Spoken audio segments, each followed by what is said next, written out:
Hey y'all, whether it's morning, evening, or afternoon, I'm just glad that you guys had decided to vibe out with yes, welcome. I hope you guys are feeling amazing, doing amazing, and just being amazing overall. And if not, it's okay. It's all right, my friend, because bad times don't last forever. Because after every storm, there is a rainbow. And you're getting closer and closer every day to that rainbow, that pot of gold, that light at the end of the tunnel, whichever one you prefer. Okay? Once again, hey y'all. What's poppin'? I hope y'all all doing well. And if not, it's going to get better very soon. To the ones that are new here, welcome. And for the ones that are not new to this but true to this, hey y'all, what's poppin'? As we enter the month of August, celebrating nothing but pure Black Business Owners Month, I'm so thrilled to start off this series with a very special person that has gave me the pleasure to record here at his establishment. So before we get into it, I want to also let you guys know this is our 15th episode as well. I am so blessed and so honored to be able to reach this far, because when I started, I didn't even know if this was going to be consistent and things of that nature. But I'm thankful for everyone that has been a guest on here, who is about to be a guest, and so on, as well as for the ones that have been supporting me on this journey as well. So I thank you all so very much. And before we get deep dive into the conversation, as always, I always give my guests the floor to introduce themselves, and then we jump right into the conversation. Hey, what's going on, everybody? This is Knowledge from Wise Guys Enterprise, right here at the WGE Podcast Center. Right here in Baltimore. So happy to be here. Thank you, Erica, for inviting me. It's an absolute pleasure. Thank you. Like I said too, guys, he was the one that also helped me to be able to record here, because as you guys know, the scenery was very different from when I started versus now, and I'm so glad that I was able to be here. So I thank you very much for that, for giving me the space, because it was so hard to find a space and be able to afford it and things of that nature. So I thank you very much as well. No problem. So before we get into it, y'all, today we will be focusing on education, entrepreneurship, business, psychology, mental health, and life wisdom.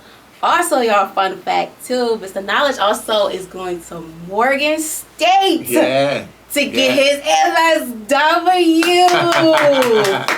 Yep. We love the social work world, and plus we love Morgan. As you guys know too, I just graduated my BSW from Morgan, and now I'll be going to University of Maryland to get my MSW within their advanced standing program. Yes. So you guys will hear a lot about that too, and I'm so excited to start that off. As well as getting ready to happen. Yes, as well as mixing it with when he mentioned his business as well. So without further ado, let's get started. How are you feeling today? I'm great. I'm just coming off the golf course, so I feel good. That's good. I feel good. Been up since about 5 something this morning. Yeah, we had a tea time at 8 o'clock. And it was about 45 minutes away. So had to get up early, get out there, get warmed up, get to it. It was cool. That's good. I'm here for it. We always do that too, y'all. Y'all know I always make sure you gotta ask the guests how they feeling and stuff, because at times it could be a little nerve-wracking and things like that to be on camera. Trust me. Even when I do it too, I still be like, but we get the hang of it. Oh yeah. So, without further ado, let's do the introduction. So, let's start with your journey. What inspired you to become self-employed, and has that experience shaped you to identify who you are over these years? Oh, absolutely.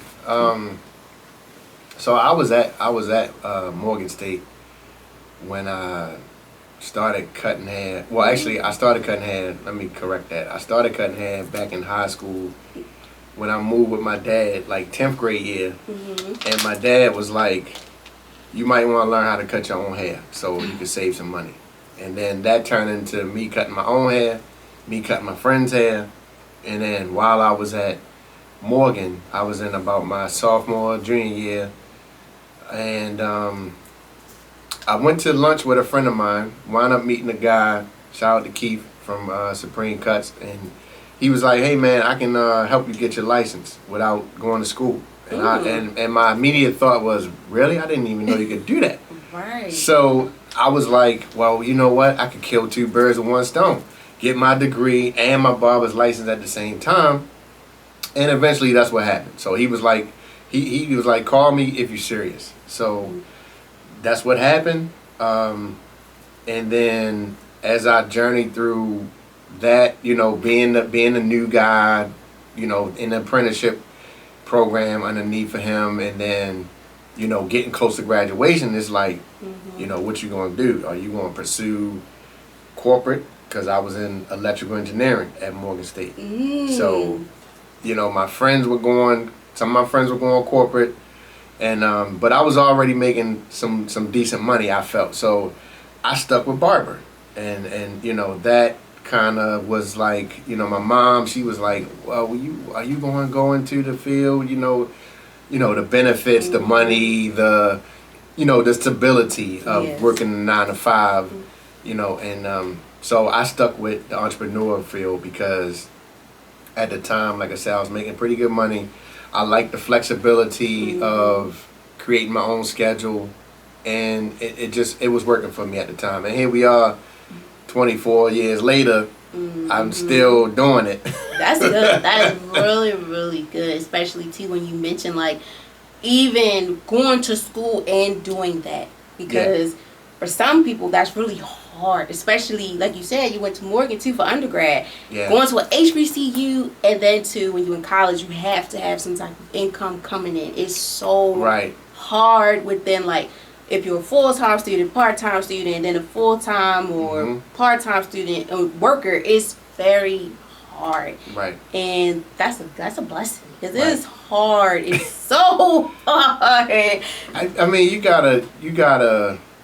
have to have a certain mindset, you know, and which I was just talking about this the other day. It takes me back to before I transferred to Morgan. I was at Salisbury State University for my freshman year, and I was on a football team. And that experience right there, I would say, was the one that really shaped a bunch of my mindset. Because I played high school football. So, you know, going to Salisbury State to play ball, and just the level of competition is upped. And then, you know, we did 3-a-days, you know, players are dropping, like quitting like flies. And once I decided to transfer, because I believe they didn't give me any financial aid or something like that. So I was like, you know, I'm going to go back to Baltimore. But after I made the team, and I was like, dude, if I can do that, I can do anything. I can do anything. So when I came back, I jumped straight to it. Like, you know, Baltimore mentality a lot anyway is you're a hustler. You know how to hustle. You know how to get up and go. And if you really want it, then you'll make it happen. Very. I will say that too. Like, it is like a lot of people here that has multiple streams of income, entrepreneurship, and things like that. And that's what I feel like makes Baltimore great.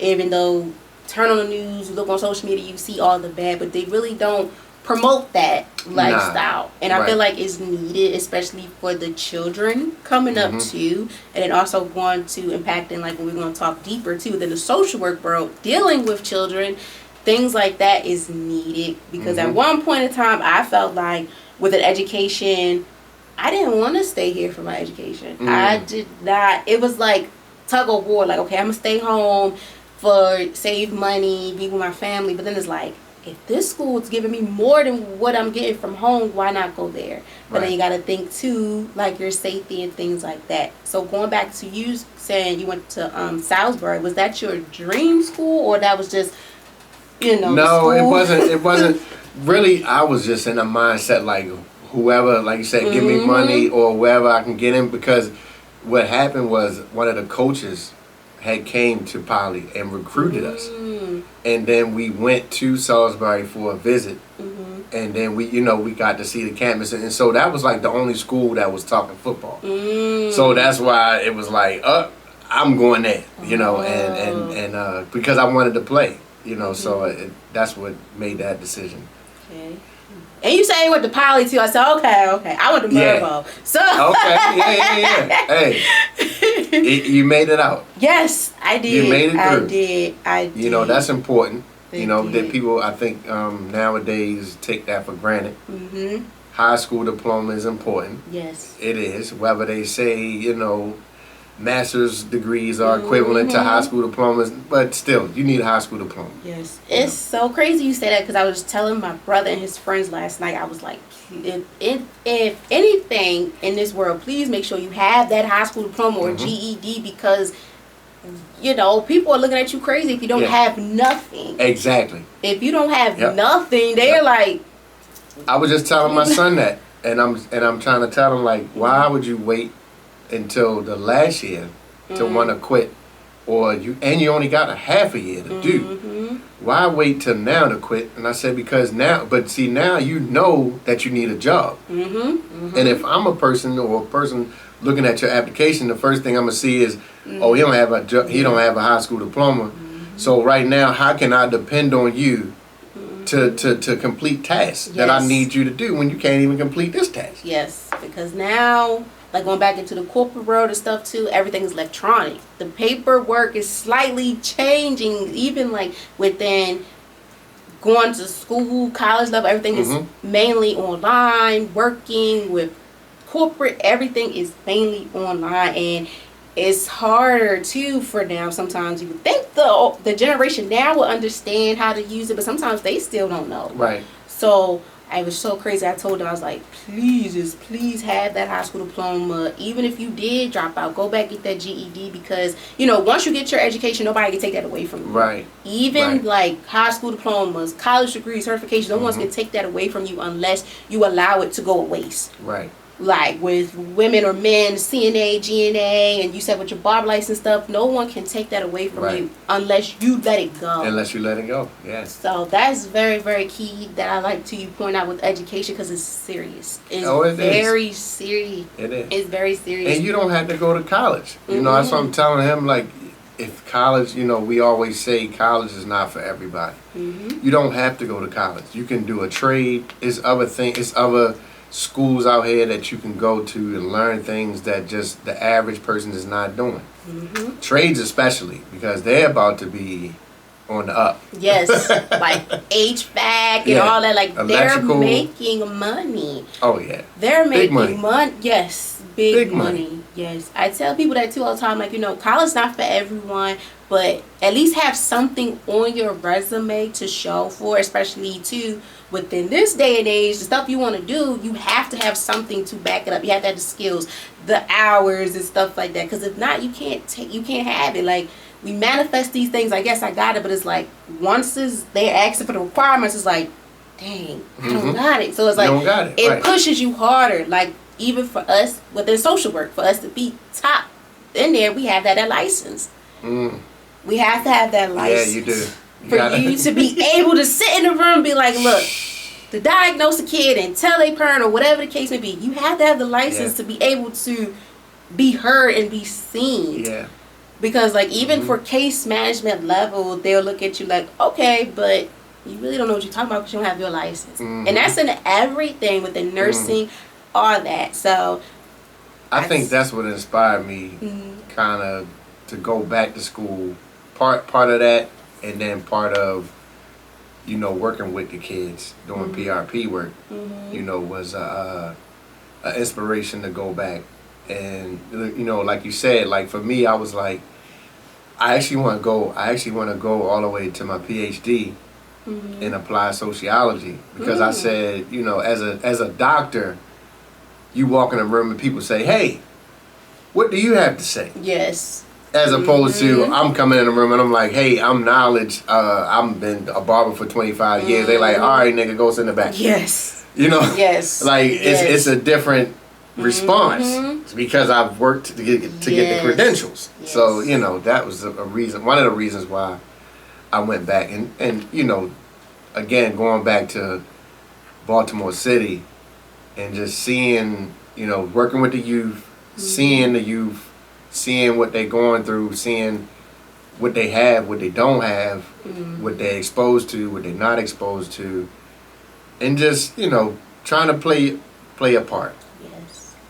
It's needed. It's very much needed. And Yeah. you answered the question impacting the social work at higher level, like what leads you to to pursue your master's degree in social work. And that hit the spot too, because like even now, it's like even when I'm around people that have their license and stuff, it motivates me because it's like, okay, I was sitting in a room, especially when you're an intern. And when I did my internship, I did it at my elementary and middle school. Okay. So it's like some of the staff was still there that remembered when I was a child. So I was like, okay, this is going to be smooth. And then you have some, I don't want to say the word I want to say, but it's some that test me sometimes. It's like, you're just the intern. You don't know nothing. Oh, you're just the intern. Right. And then that also motivated me too. It made me frustrated, but it also motivated me too, because it's like, okay, yeah, I'm just the intern. But slowly, as time coming and process recordings, and my professor got to come and do what she has to do. What all that matters is I'm doing what I'm supposed to do to serve the children. Right. And when I left, some of them that was giving me the hard time was giving the flowers. And it made me realize it was like, even when you're in the position of elevating, people are still going to try to keep you stagnant in that box where you're just this. Like, I hated this hearing, oh, just the give it just to the intern. Huh? Because I also think about it too. I'm like, okay, you're a teacher. I give you that. But if we're dealing with a child with there's something going on, I have to help you. Like mandate reporting and stuff like that. You need me. So you can't just say, oh, it's just the intern. I don't, no. Because also too, people think of intern, they putting everything on her. You're going to do as I say. No. And shout out to my supervisor that made sure that didn't happen. She went to Morgan too and went to University of Maryland. Okay. And she helped me understand, like, look, you're going to test you, but I'll make sure you built for this. And she gave me the name Jaybird. The J stands for the Jordan, and then the bird for me to fly, because I'm slowly was flying from that. And I remember that too, because it was hard. I was like, I don't think I'm going to get this mask. I think I'm going to just keep this BSW. And then we get it together. She's like, no, you got too much to offer, and you're serving a purpose for the children I see. So get it. And plus, when you're in those rooms, you're able to give the diagnosis, tell what's this, and do all that. You're able to give shots. And when you're in those meetings, you're able to speak your piece, not in that phrase or more as an intern, but as the licensed social worker within the clinical, the hours and things like that. So that also helped me too. I also thought about too, like, dang, you're in the room with all these people, and it's like, you have it, but you don't have like the higher up, the master, the doctor's like, girl. Yeah. I don't want to hear what you have to say. Right. So, and I feel like that also motivates us within our community too, to go harder for things, especially by us being from Baltimore. You see a lot of hustlers, but then when you hustle even more with an educational standpoint, it's like, you really, really, really want something really more. It's not just a piece of paper. No. Right. I worked my butt off for this piece of paper. Shoot, Morgan, undergrad, 16-page papers, hours. And I did a fellowship too within learning substance abuse, alcohol abuse. That was 50 or 60 hours. It wasn't no joke. So when people be like, this just a piece of paper. To you, but to us, it's like, no, we fought even certifications, license, because this is what we wanted and we got it. Yeah. Man, listen, I'm about to go through it. Because I got to do, I got to do an internship. Fortunately for me, I'm going to do my program online. But the flip side to that is that I can't stretch it out to 3 years. I got to do it in 2.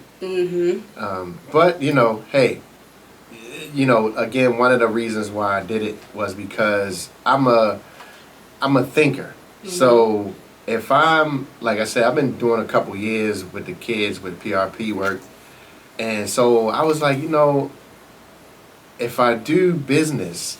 I was thinking about masters in business because I'm always doing business, but a friend of mine was like, man, you should try social work. And I was like, you might be right.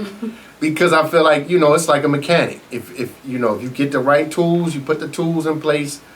I want to put the tools in place to be better at what I've been doing. Mm-hmm. So that way I can identify, like you said, sit in that room and identify problems or issues and concerns and be able to intelligently, speak on it and give solutions. So, that's the end all be all.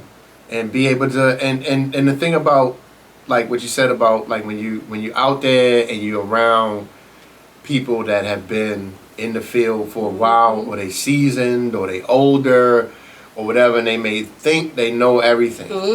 And then the thing about that, what they should understand is that, what we all should understand is that learning is infinite. Yes. You're always going to learn something new. Everything is always changing. And so you never know what you can learn from somebody, so don't take that for granted. And I try not to, at any given time, no matter how long I've been cutting hair, I'm still learning from the younger people coming up, the older people. I'm learning from everybody. That's just been a blessing, just to learn from everybody. Yes, I say that too. Like, you're learning every day. Every day you're learning something new, whether it's about yourself, others, your career. Is like learning. You cannot. Sometimes people get the concept of learning misconstrued with, you have to be in a classroom. No, you can learn from anywhere. You're learning, especially learning about yourself.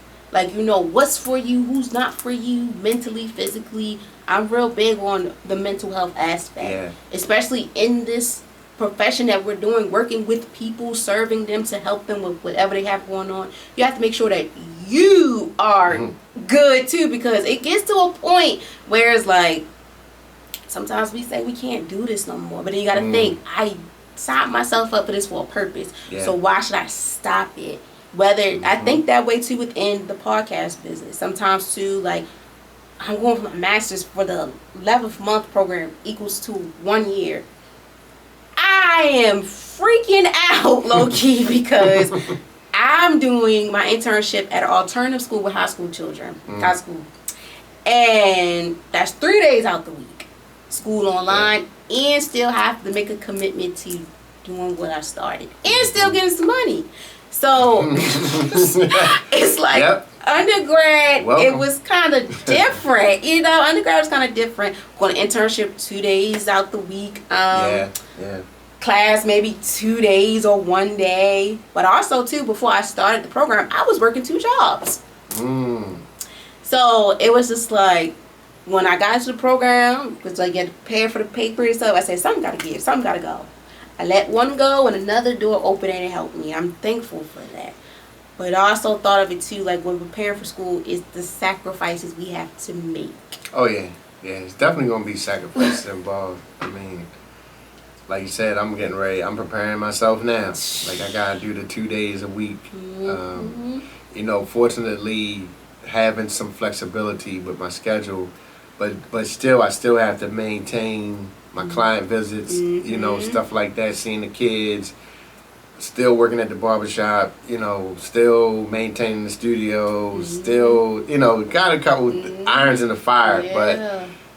But yeah, I think, and one thing that I wanted to say too, that, my over 20 years experience being a barber, I definitely believe contributes to my thought process when it comes to mental health, when it comes to social work, when it comes to dealing with people, because I'm doing it this long. I've done it this long, dealing with kids from 1 to 100.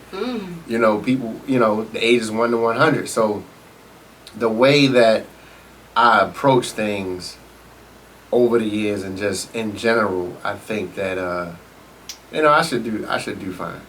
It seems like a lot, but also too, how do you, I think this is incorporated, but I'm gonna just say it anyway.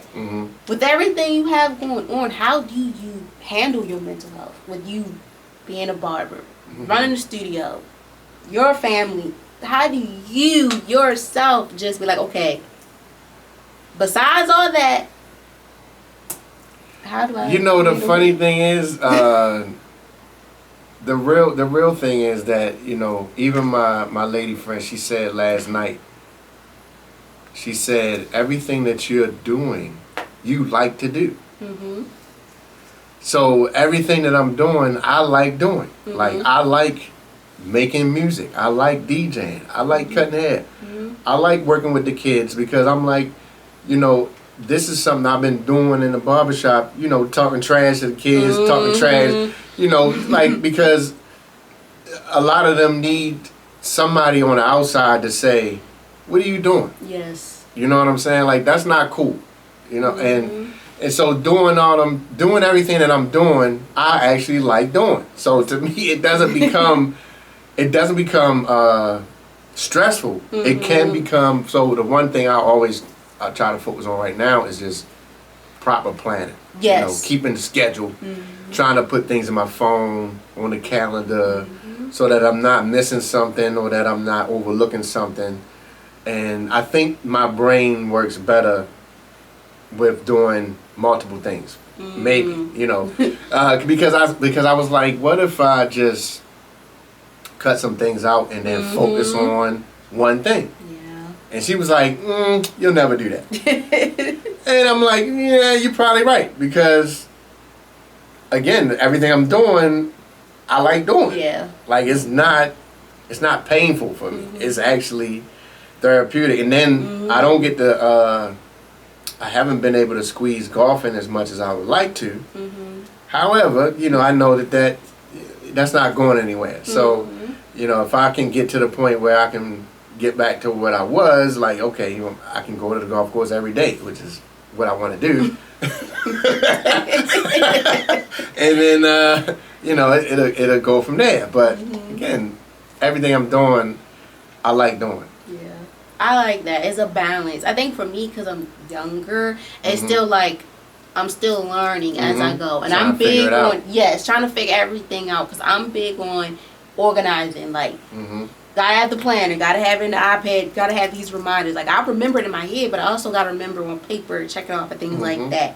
And then I feel like college helped prepare me for that.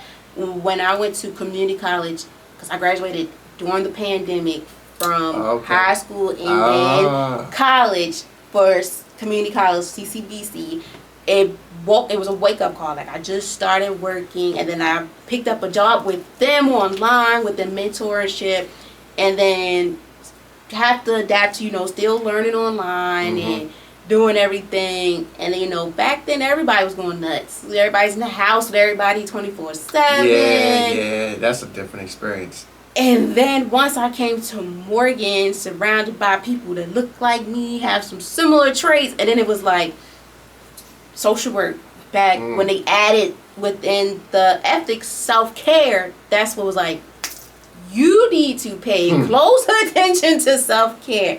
And then that's what also motivated me too to start the podcast on wellness and education, because it's something that we took for granted.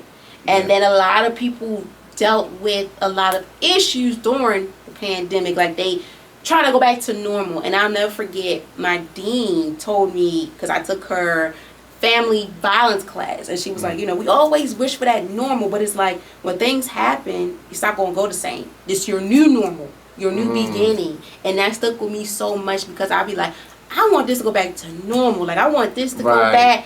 But then as I got older and pushed through, I was like, wait, this is my new normal. Like, sometimes we have to start over again. Oh, yeah.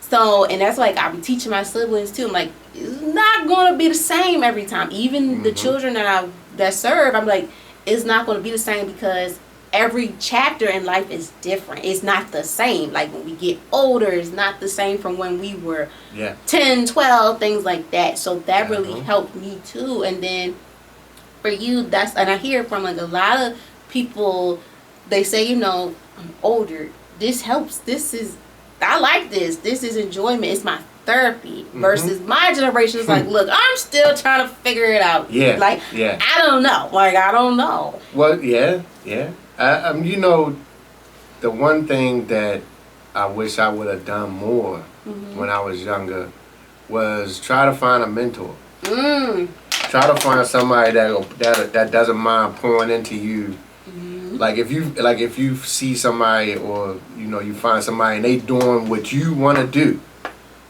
and I know it sounds so simple, and we don't take advantage of it.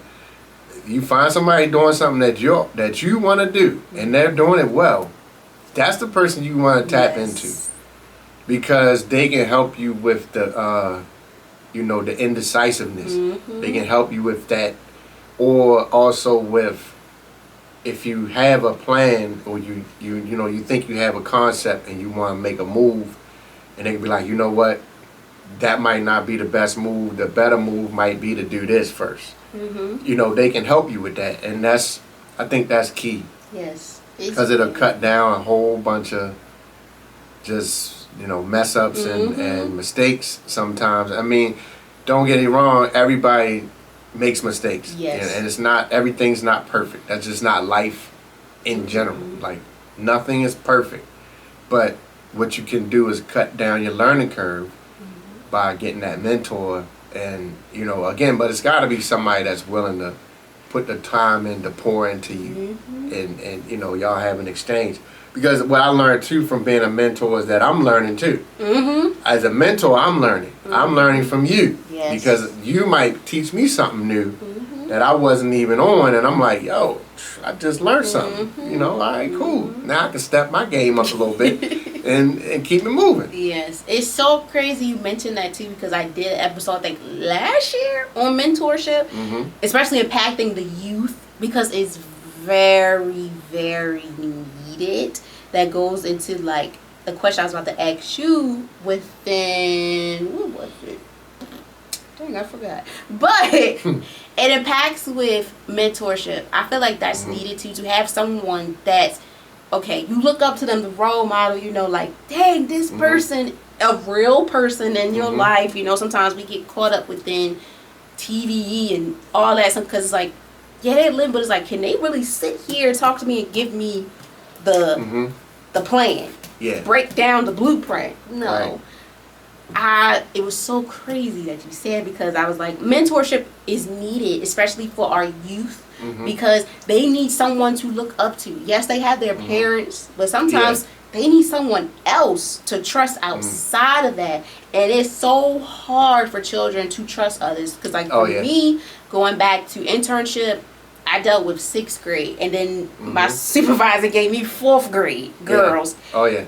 It took a week and a half or 2 for them to warm up, and then it was like, oh, that's good though. I mean, it was scary. It's going to take. It's not going to be, oh, I'm gonna just walk in a room and y'all gonna like me. No, we don't know you. That's the first thing we'll say. We don't know you, lady. Like that's the first thing.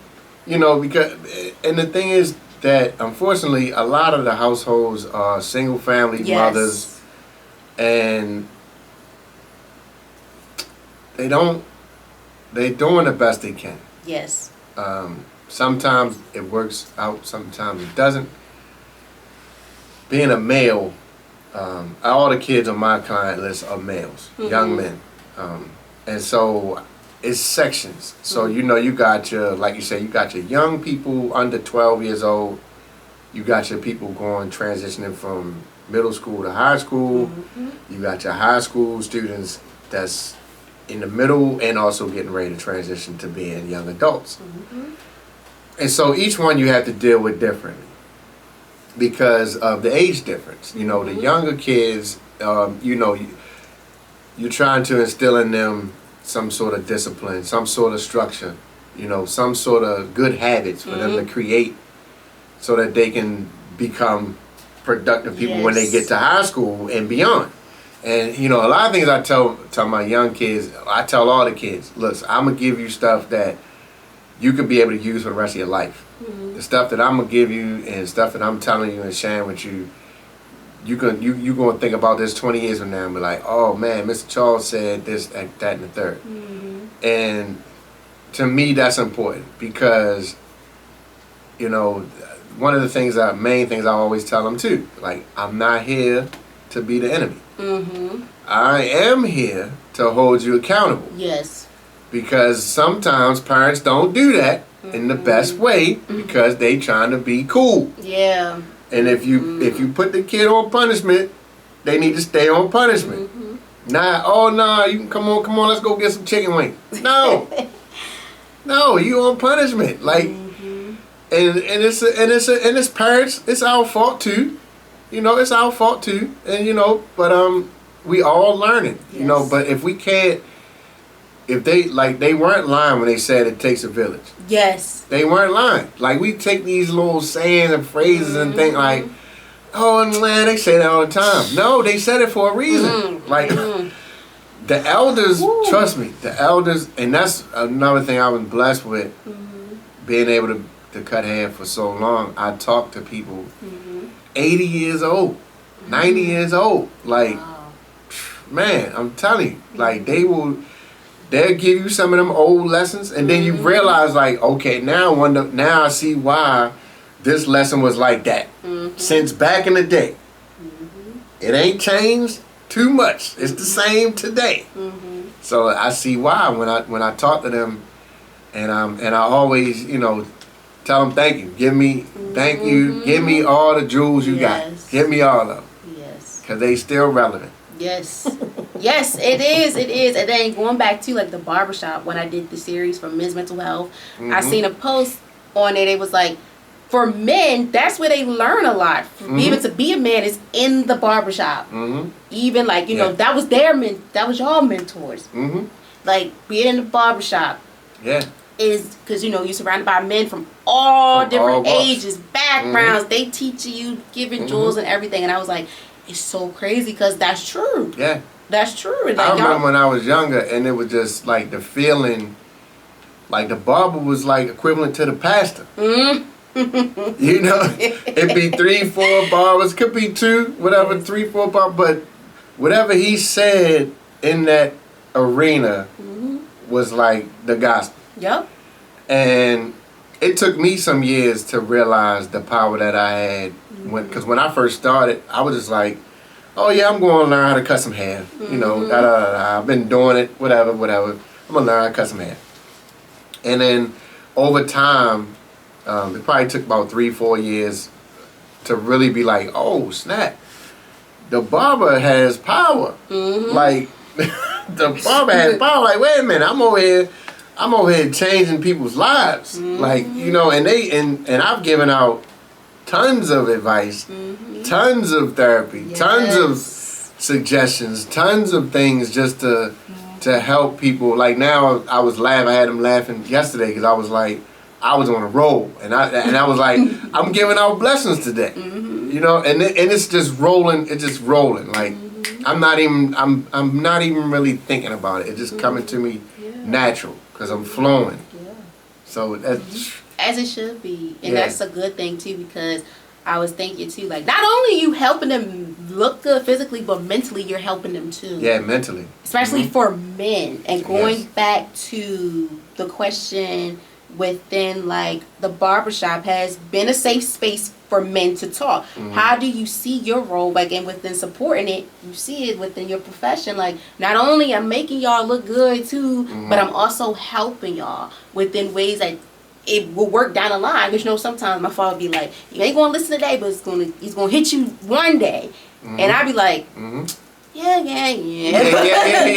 Because, like, me and my dad, we bump heads, but we get each other. Especially certain stuff within debates. I'd be like, all right, cool. But it'd be like, dang. Now I gotta give you your props for this. Because it hits you in so many ways you wouldn't expect. And like going back to you saying when you were coming up, it just hit so many ways. And it hit you unexpectedly. And I remember my mom used to say that, like, wait till you have a kid. You going. I'm like, no, I'm not. I'm gonna be a cool parent. Yes. I'm not gonna do that. And sure enough, I repeated stuff she said, repeated stuff my father said, and I'm like, wow, you know, those lessons for me were the times where I'm like, oh, I need to shut up.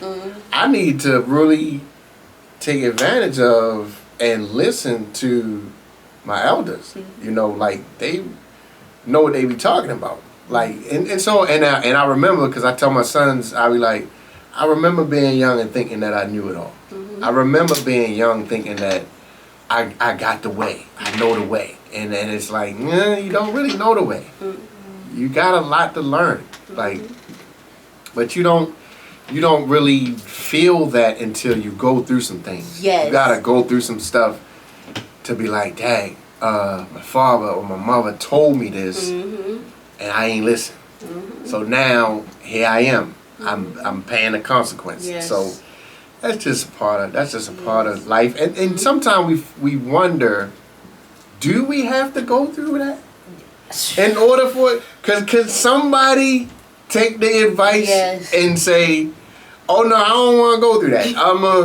I'm gonna listen to what you said, and then I'm gonna do this and that and the third, and then I'm gonna come out on top, or I'm gonna at least come out a little better than what was projected. Yes.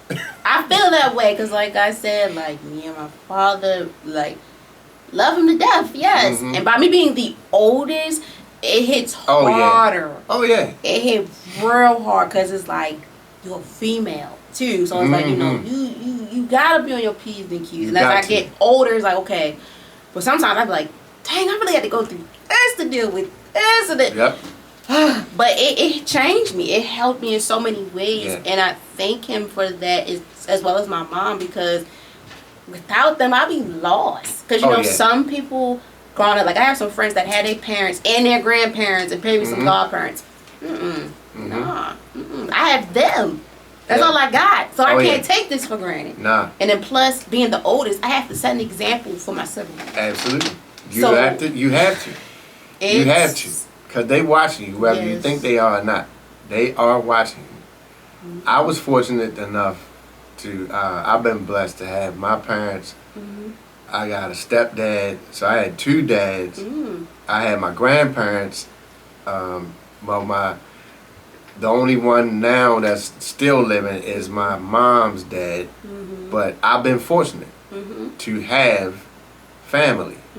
And, you know, now as I'm getting older, you know, my parents always, you know, speak about family, the importance of family, the importance of knowing your family, the importance of keeping your family together. And you know, sometimes family has disagreements and beefs and this, that, and the third, and you know, that's a tough time. It is. It really is. It's a tough time to deal with that. And my thing is that, you know, life is too short to be continuously holding a grudge with your family. Now, don't get me wrong. If, let's just say, for instance, it's my brother, and I just know he's never going to get right. I don't have to go and bend over backwards for him, but I can be at a mindset where I'm like, you know what, brother? I love you. But I got to love you from over there. Yes.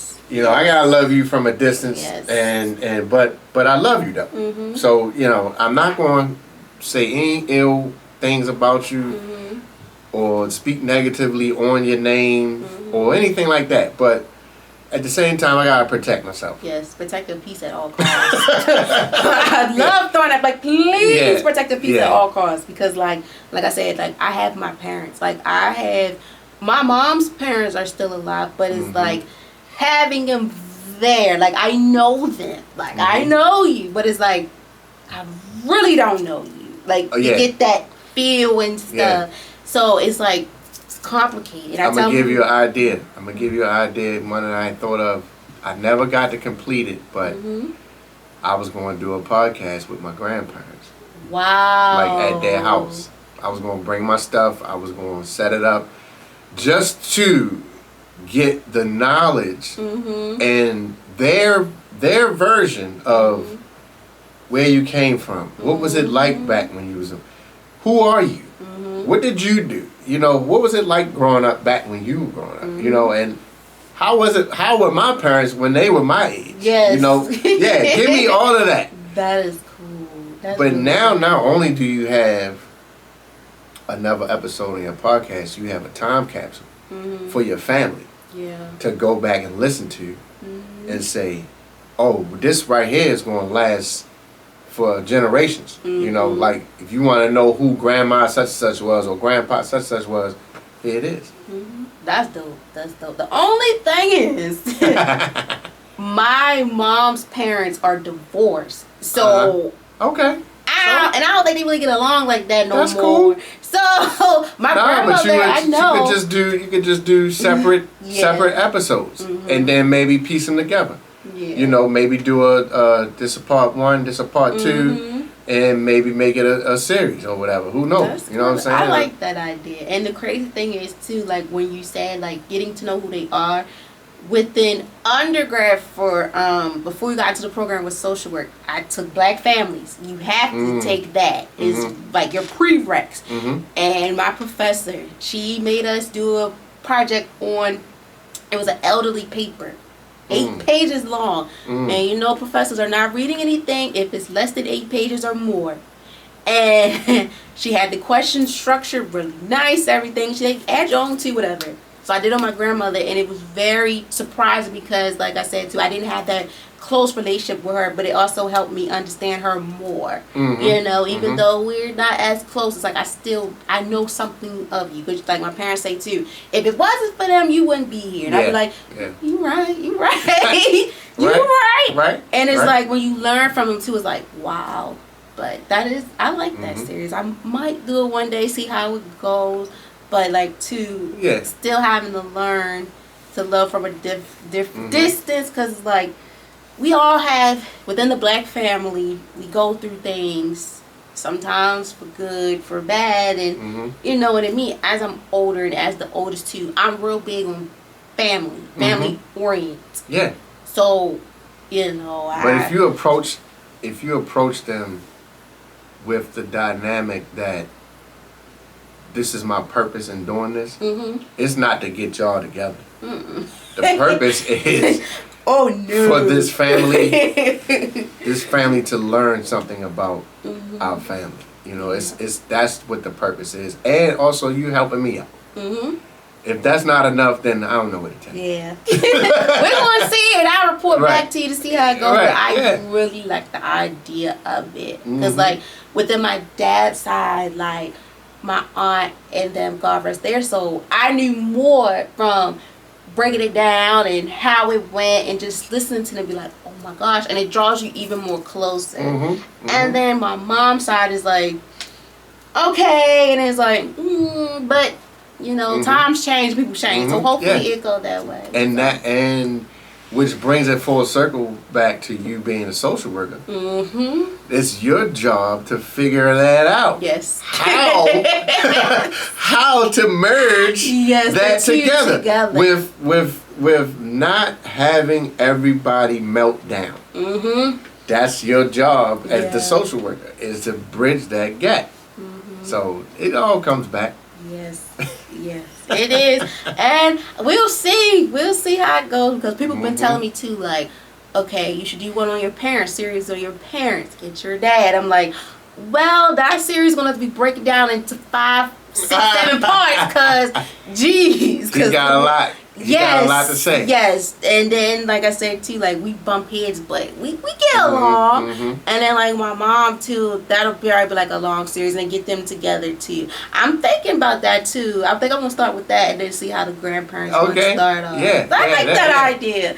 I like that series. That's good, because I did one like that just for the fun of it for Thanksgiving, and it was kind of cool. It was kind of crazy because I didn't have I had just started, so I didn't have all the proper equipment. Everybody sharing this, talking over each other, so but it was still pure. Like, people liked it. People was like, that's real raw, uncut. You listen from this, how growing up from different parts, and then age groups too. It was dope. So and that's how we get the parts of the history. Yes. Just not necessarily just with the family, but also where you from. You know, Baltimore, you get a lot of history from how it was growing up in the 90s, how it was growing up in the 80s, the 70s, however, old the person is or whatever. So it's a great thing. It is. It's very.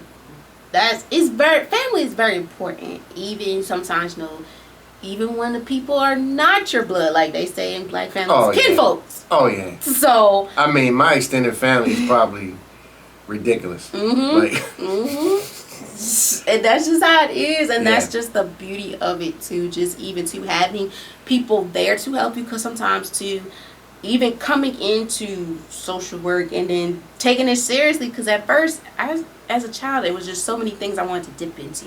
Fashion, wanted to be a teacher. One point in time, this one was very crazy. People looked at me like, you really want to do that? Want to be in the boxing world? Huh. Okay. Watching TV, Ronda Rousey stuff, that helped me. Okay. And then I was like, okay, but then it was like, you gotta do something that really is going to help you and also is for you. So then I wanted to be a lawyer. I wanted to be a family lawyer. But then I was like, we need them too. Yes. I was like, and then by me going to Mervo, my trade was law. Oh. So that helped me even more because I transferred from Parkville to Mervo. I didn't even know they had that as a trade. Yes, that was good. I mean, it was between childcare and law for me.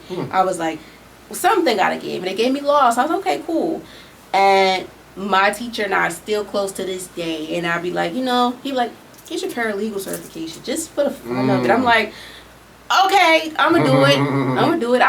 CCBC has it, so I said I'm gonna do it because that was my desire to be a family lawyer, or at one point in time to do sports because they need lawyers too, and they call them entertainment law, entertainment lawyers.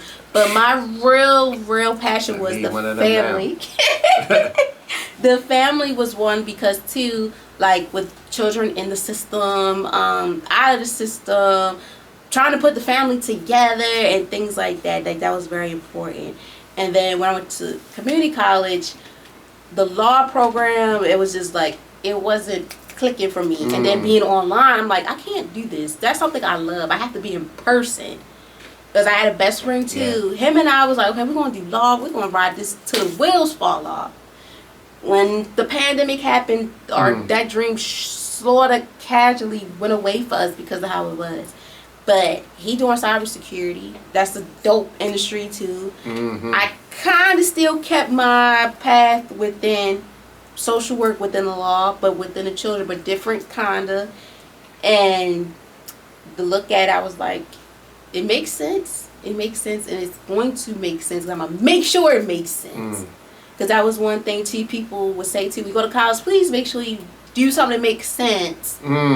It makes sense, because like family too be on you like, you went to school all that years, you ain't putting this degree on work. I done heard it a million times. I done heard it. Some people still don't know that I went to college for electrical engineering, and they like, wait a minute, and you cut hair? What are you doing? I'm like, hey, I'm engineering haircuts. Right, like it ties into some type of shape or form. Like for me, I have from community college a degree in general studies. That's any and everything, and minored in human counseling. And people be like, and then you went back to get a BSW. Yeah, and I'm gonna go back get this MSW. Shoot, even might get a doctorate. I don't know, but it makes sense. And then like what also helped me to mold me a little bit more was having friends that turned into family. Because it is sometimes, you have your family, yes, but sometimes you need friends to motivate you to true, real friends that come into your life least expected. Or when it's needed. I say for me, when it's needed. Like Morgan, when I remember I first stepped on campus, I'm like, okay, I'm at Morgan. Morgan is literally 10 minutes away from my home. So I'm local. I'm here with people from all over.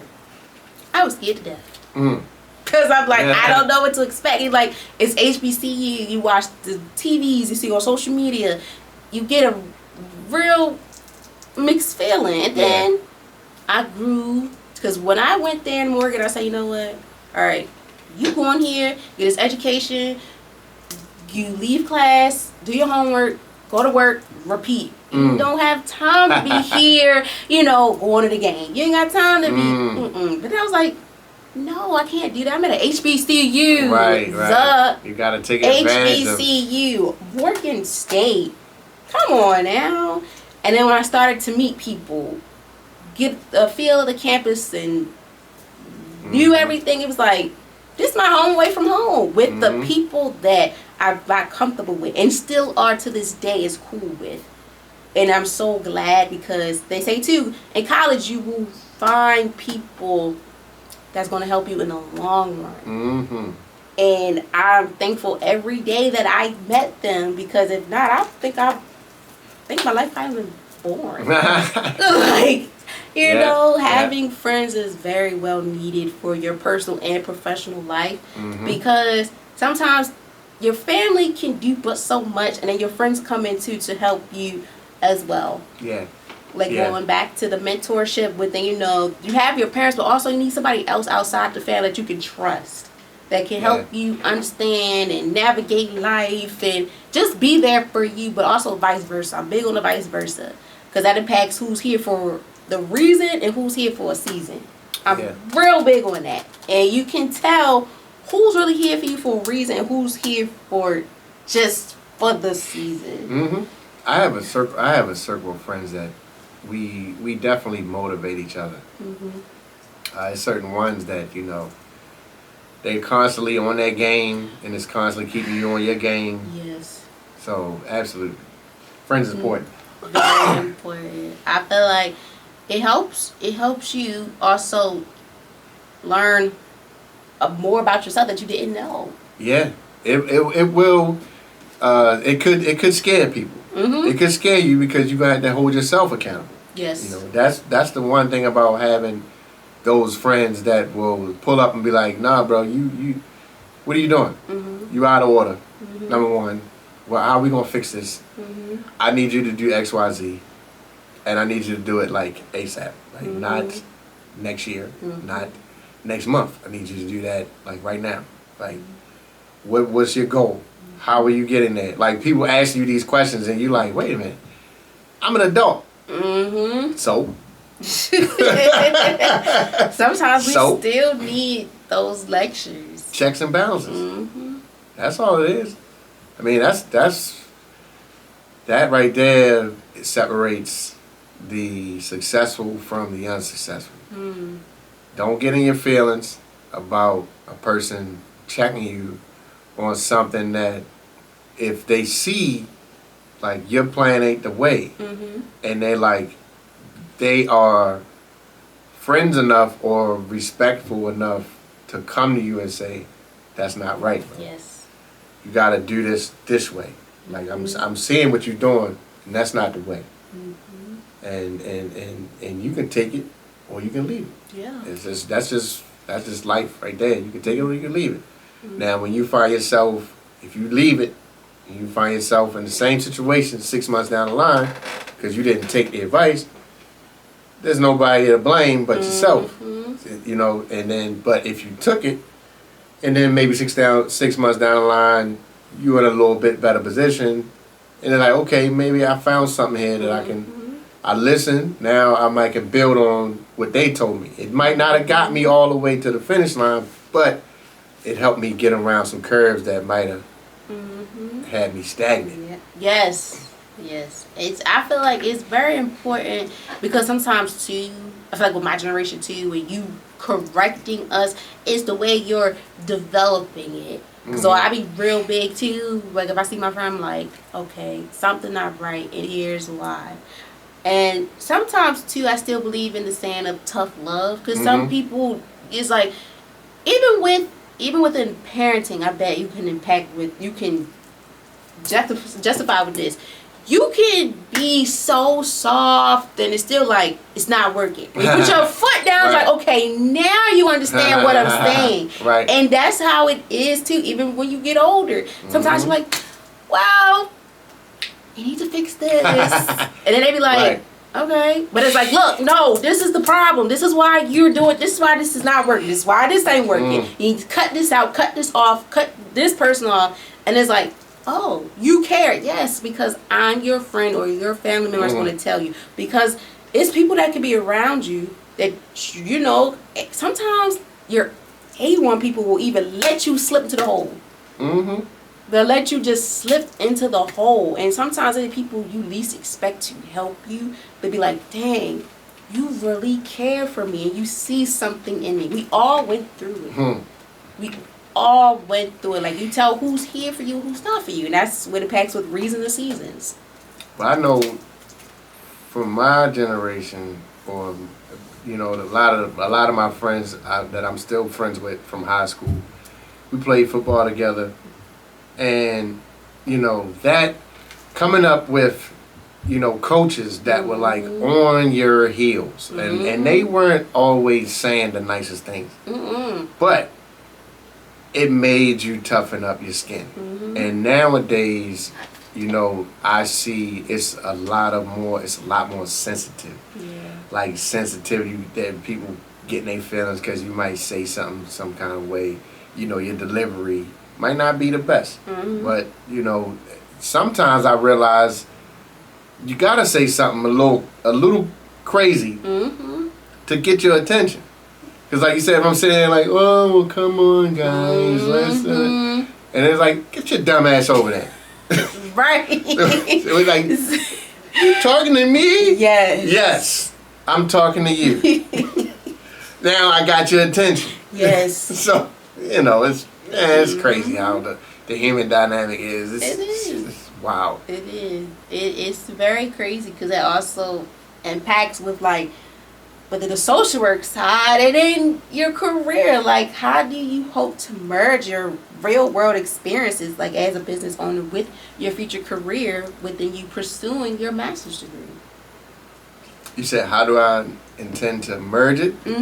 Like with all the real life experience within the barbershop and things like that, how will you be able to merge that within you getting your MSW? Well, I think the way I will merge it is by having such a, having such a catalog of wisdom that I've, you know, amassed over the years, and just, you know, from talking to people, having so many clients, this, that, and the third, and then, you know, coming to the book knowledge of the Masters of Social Work, and then kind of bringing those together. I think the experiences and the like I said, the wisdom that I have accumulated is just going to help with maybe shaping my viewpoints when I come to situations, you know, like when they give you examples of situations like you know, with mental health patients and things like that.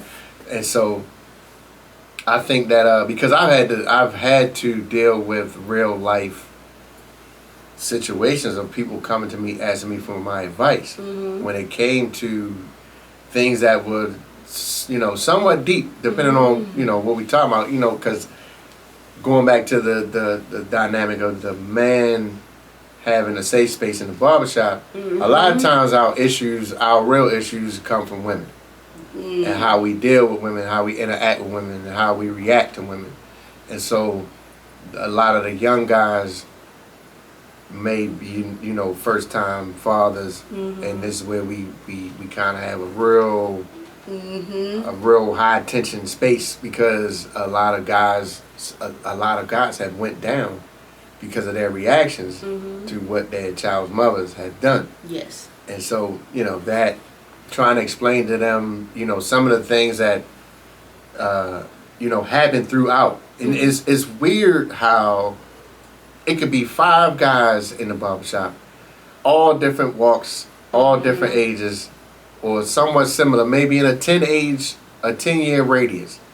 But we all have similar stories or similar experiences going on at the same time. And that's one of them things where you like, I just went through that. I just did, and this is where, when they say the barbershop, you learn something, because you're like, dang, I didn't think about it like that. I didn't do that. You know, here's where I made my mistake.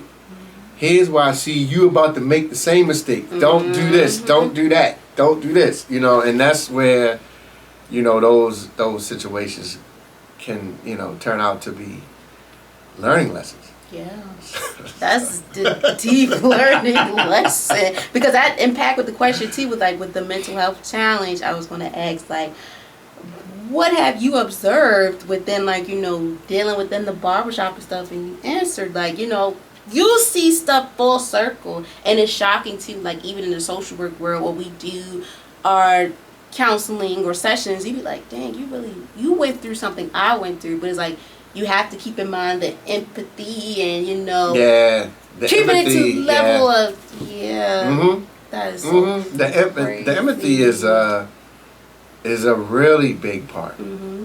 Like if you can see something from somebody else's eyes or their lens and get a little passionate about it, get a little feeling about it, it kind of can help you process where their mindset is too.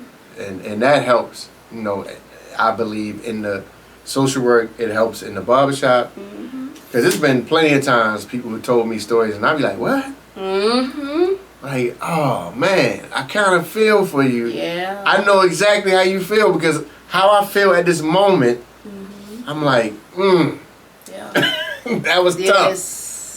Yes. Having tough. that empathy and compassion is two things that have to make a social worker that is able to deal with people. With you not having the two, it's like, it's a lot, especially with children. Like, oh my goodness. With children, because going back to like the business side, we say you work with the children, and in the barbershop, like, what advice do you have for young black men, who are dealing with their mental health as also wanting to start an empire within the entrepreneurship world?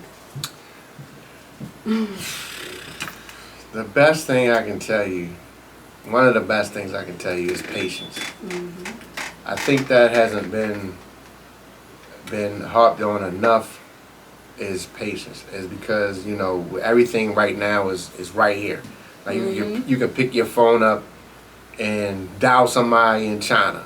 You can pick your phone up and see what's happening in China or wherever. Like right then and there in an instant. So now you're so used to getting everything like right now. Whereas though business and entrepreneurship doesn't really work like that. It's just like when you go into a school and you can't expect everybody to like you. You're the new kid. So when you're a new business on the block, you have to show up and you have to represent yourself. You got to be there. You got to be consistent. You have to be persistent. You have to be there with a good product or whatever it is you're doing, a good service. You have to be there, customer service. You have to be there. Yeah. You cannot expect to just walk in a room and say, oh yeah, I got it, I'm going to make $1 million this year. No, it's not going to happen. It's not. The likelihood of it happening is slim. So that's one of the best things I could say is patience. Number 2 I could say is respect. Learn to really embrace what respect means. Like respecting others because you want respect. But you cannot expect to just go and talk to people any kind of way unless they're your friends or your peers. And even that, they're going to grow up and depending on where they travel and who they talk to, they're going to say, that's not the way you do that. So respect needs to be given. First and foremost, if you're the entrepreneur, you have to give respect. And then all that's going to do is lead to your client base respecting you. That's number 2. Number 3, I would say, would be, I think I just had it. Number 3, I think would probably be along the lines of take yourself serious. Yes. Take yourself serious, because if you don't take yourself serious, nobody's going to take you serious. And you have to dedicate yourself. It's not a short-term game. It's a long term. Like you say, it's a marathon. It's not a sprint. Like, so if you only intend on dedicating 5 to 10 years to this, you just going to be like I told one of my clients the other day. Now he's in his 20s. and he was, saying about, he wanted to start a business, but he wanted to do like minimal costs, and he wanted to do, but he was debating on whether or not he wanted to cut the cost a little bit and have not so good quality versus going to spend the money to get the quality. And I was like, well, first of all, if you go into business and you don't want to spend no money, you probably shouldn't be in business. Because you cannot start business without spending money. At all. At all. At all. At all. And so then I also told him, like,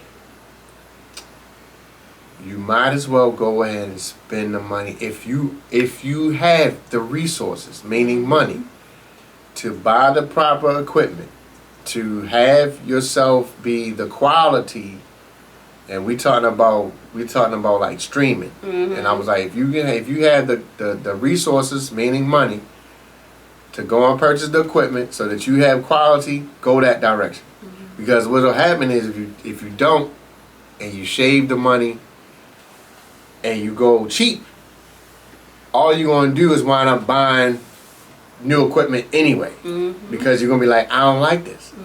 Especially if you're in that world and you know what quality streaming looks like. Yes.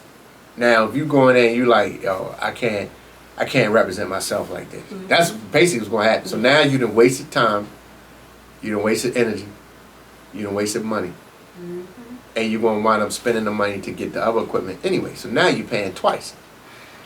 So you might as well go ahead and get the quality stuff. And what I did was I explained to him how to go about it, whereas though, again, we always want, oh, I'm going to go ahead and drop the money right now, get it right now. Yeah, I was like, nah, maybe you might got other stuff going on. Yeah. Because this is right now, this is a hobby.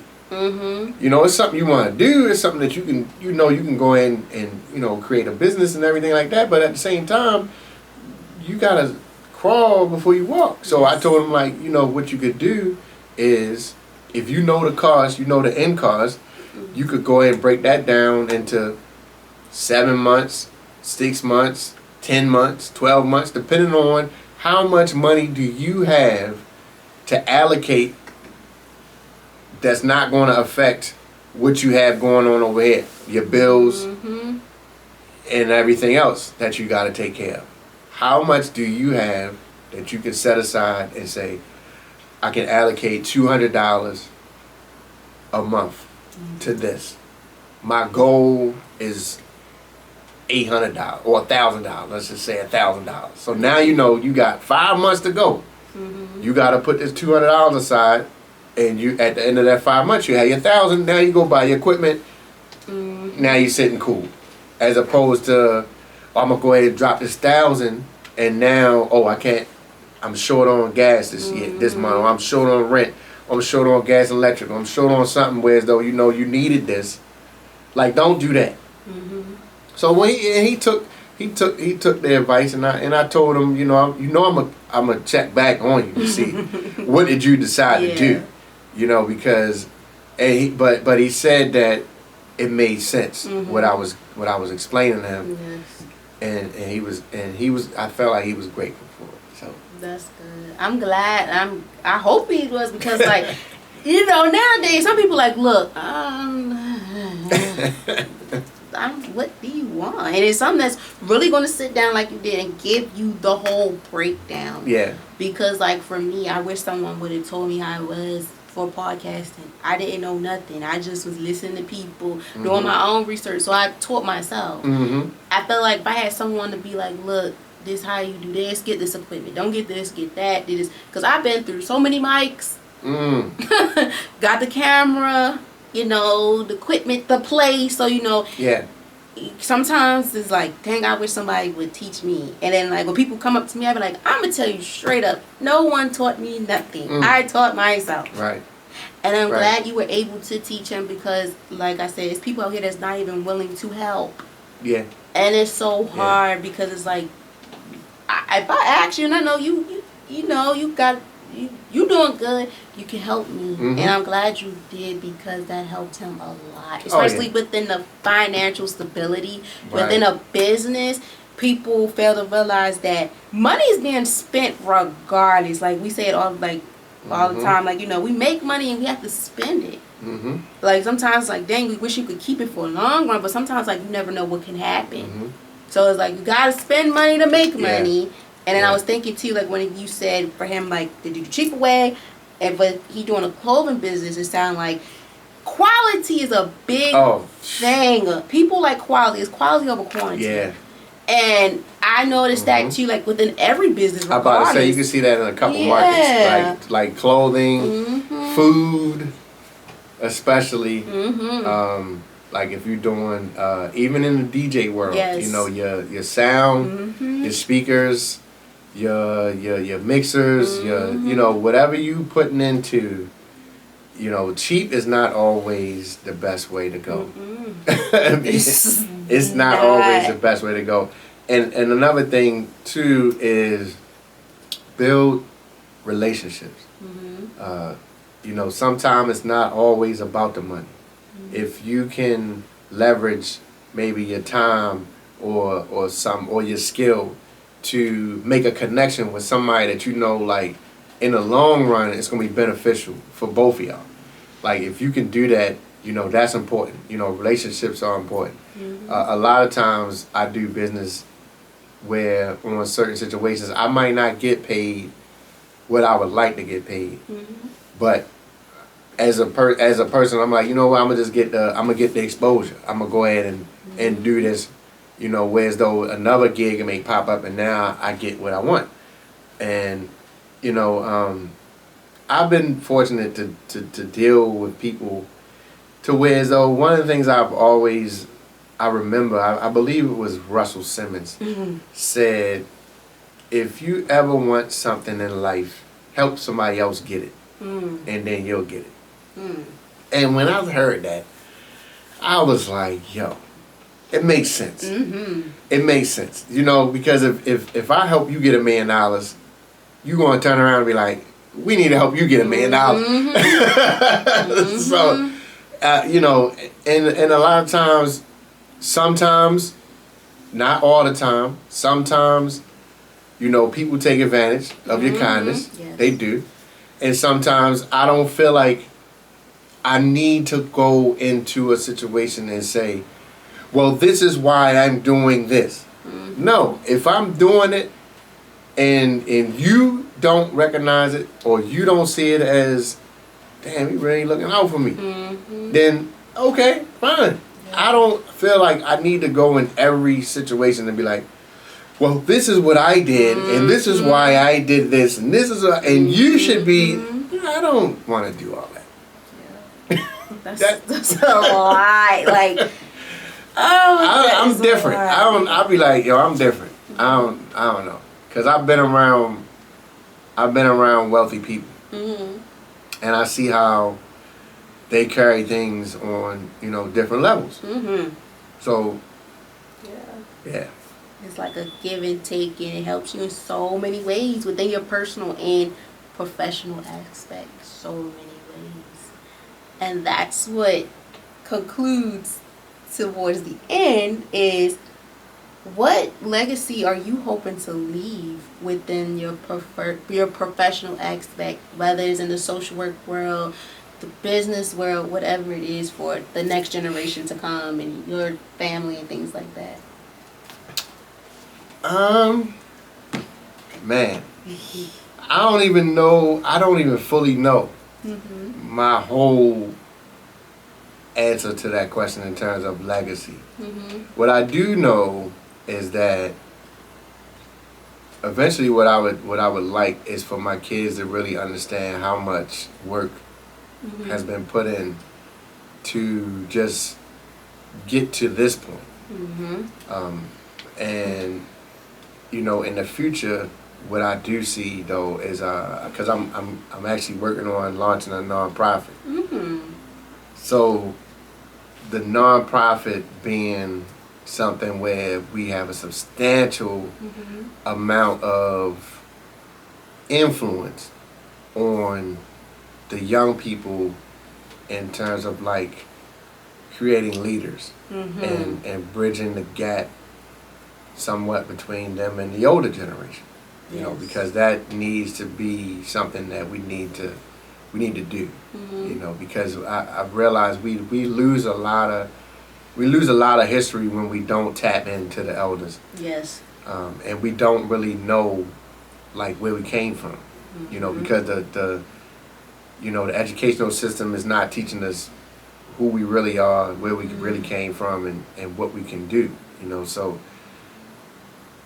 I think that, you know, being a tool to be able to do something remarkable with, you know, I know a lot of great people that are on the same path, on the same trajectory, and so I want to align myself with people like that, that's doing some things on a power scale to change kind of like the trajectory of what we see with a lot of young people going on today.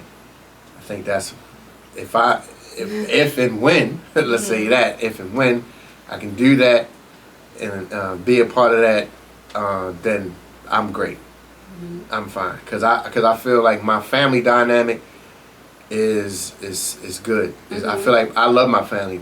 You know, it means a lot to me, and so I don't necessarily worry about that because I feel like we're gonna be all right. But in terms of like what I can see myself doing, that's what I would like to bring to the table, is being a tool for that. That is really good. That's dope, actually, because sometimes people, and that's why I like too, like, you're being honest about it, because some people be like, well, just putting anything, like, you know, it's okay to not know the answers right now. Yeah. Especially when it comes to certain stuff, like with your family or whatever the case may be. But for the other side, what you're doing with starting a nonprofit, that's dope because it's needed, especially in the city. It's needed. Yeah. And I see it happening for you. And it's all going to pay off, especially within you doing the networking, having the resources, the degrees and things like that. So, and that's why why I say I don't know, because, you know, we plan stuff, we have our vision, you know, what we would like to see, but, you know, as an older person or a person that's a little seasoned, I know that things don't always turn out the way you plan it. But I'm okay with that because I know that you have the ability to pivot. Yeah. And adjust, you know, and adapt. So whatever happens, you know, I'm looking forward to it. But that's what I would like to see. And I know I have people in my corner that will help me get there. Yes. I see it. It's gonna happen. Like my dad be like, slow and steady win the race. Because sometimes it's not going to happen right away. And it's true. Yeah. It don't happen that much, but it's gonna work out when you're ready, when you're fully ready for it. So. Yep, that's another thing. You have to be. Goes back to patient. You gotta be patient. You know, everything might not be right then and there, but it might happen when it's supposed to happen, like you said. Yes. Yep. I had a lot of faith in it. I do. I see it for you. I really do. You got a lot going on. That's worth it. You know, like we went back to like organize and stuff, but it's worth it when you're ready and it's going to take off. Oh yeah. You know, like I said, getting ready for this master's program. Getting ready for this master's program 20 years after graduating college. Wow. Like, yo. It's worth it though. Oh yeah. It's gonna be worth it. It's gonna be worth it. Yeah, it's gonna be worth it. I think I'm in the right mindset because, you know, school's not for everybody, but it's something that I want to do. Like, you know, you're not gonna talk to a lot of people and be like, oh yeah, I want to go back to school. This is what I want to do, and enjoy it. Yeah. And go back to working too, so it's all worth it. It's worth it, B.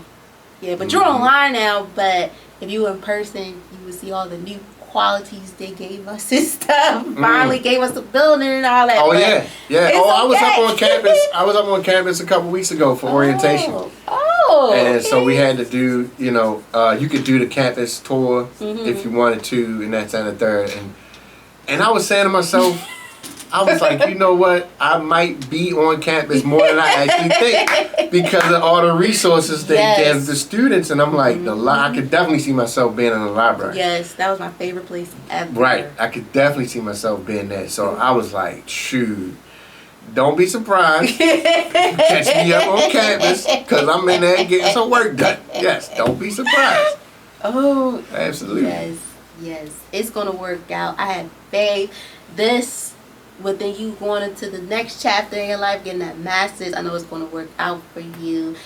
The resources are there. Shout out to Morgan, your village, everything like that within the barbershop, work with the children is going to work out, and I know it's going to fulfill more in your life, and I see it, and I know they appreciate you very, very much. Yeah, I found out that black men are a commodity in the mental health field because it's not a lot of brothers out there that's therapists that's working with kids, that's working with youth. It's not a lot of brothers out there with the credentials, and so I'm like, okay, hey, we'll see what happens. Shout out to you for being a part of that because it's very much needed, especially in our city. Okay, it's needed. So I thank you very much for taking the time out of your busy schedule and day to come vibe out with me, for you being the 15th guest appearance that I've had. That's a major milestone too. Like, I'm just so happy for that. I thank you so very much taking the time out your day to focus upon telling everyone about education, the business part of it, as well as educating them within wellness and things like that, because yes, this series is based on business owners, but also within educating them and also letting them know that wellness is impacting all this. So I appreciate you. I mean, thank you. This might be probably the first time that I've gotten a one-on-one interview to kind of like share. Like I don't talk a lot I don't talk a lot about what I'm doing or why I'm doing it. And so like to get this, it's like, I think it's the first time that I've actually kind of went in depth. Other than my close friends, my close friends and close people that know me. But I could say that for you, what I would say is keep going. Your professionalism means a lot. You have to maintain that because you set the standard for how it should be done and why you're doing it. Like with your paperwork, your emails, your communication, all of that makes a difference. That right there makes a person that you're letting them know that you're serious. So keep going. Thank you. Keep going, because I'm telling you, because I've done over 100 episodes podcasting, been on the radio, everything, so trust me, it makes a difference. You might be at 15 right now, next thing you know, you're going to be at 55. And then you'll be like, yo. I felt that way when like my series alone hit 100. I think I'm at like 115 it'll be soon. So it's crazy. But I really thank you so much. I do. I really Yeah, no problem. Appreciate you. Thank you. You're welcome. So I thank you guys so very much for taking the time out of your busy day to either listen to us within the audio version on the websites and all other podcast platforms, and on YouTube as well, the visual version. As always, once again, I thank you all so very much. Please be safe, be careful out there, love on yourself, love others. Please respect people as well. And I'll see you guys next Friday. Peace. Bye.